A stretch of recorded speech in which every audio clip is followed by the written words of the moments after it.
Here's why you need to be incorporating plyometrics into your daily workout routines.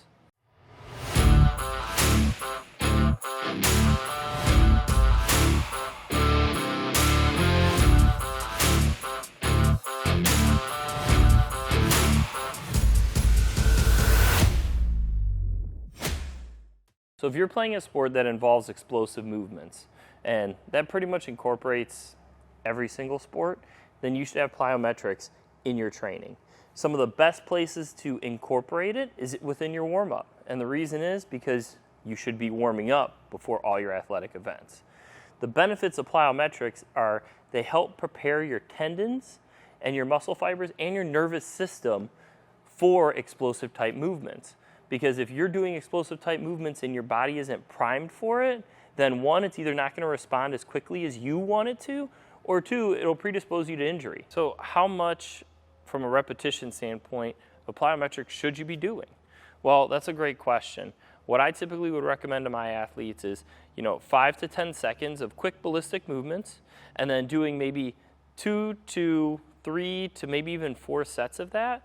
But again, not long periods of time, and your goal is to do it near maximal effort. So when your body is as close to 100% as possible. If you're doing it as part of a workout to really increase explosiveness, so less of a warm-up, more incorporated into your training, then you want long rest breaks in between your sets.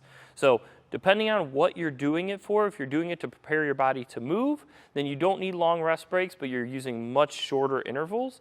If you are using it as part of trying to improve your performance or enhance your performance on the back end of your training to maybe jump higher, increase your 40 time, whatever it may be, then you want to incorporate long rest breaks right after so that your body is fully regenerated between sets. Let's take a moment to talk about some of the guidelines that are oftentimes presented for plyometrics. Some of the guidelines recommend that you have full range of motion within the joint that you're working or within the limb that you're working and doing plyometrics with, which I think is fair. Other guidelines that I've seen have actually recommended that you are able to, for example, if it's lower body plyometrics, squat or move 1.5 times your body weight. I think that's kind of silly. I think you should have good squat form. You should be able to load your body under weight or maybe under a barbell, but to arbitrarily say, oh, you have to be able to squat 1.5 times your body weight to be safe doing plyometrics. As a kid, you're bounding, you're cutting, you're skipping, you're jumping, you're doing all these different plyometric type movements. You should still be able to prepare your body for those movements without having to have a strength requisite. So I do think when it comes to sports, plyometrics should be used regardless of how strong you are, as long as you have the prerequisite range of motion and you're doing a safe dosage of them. Again, a small dosage for a quick period of time with rest breaks in between. If you're doing that, then I think you can safely do plyometrics and not risk increased injury.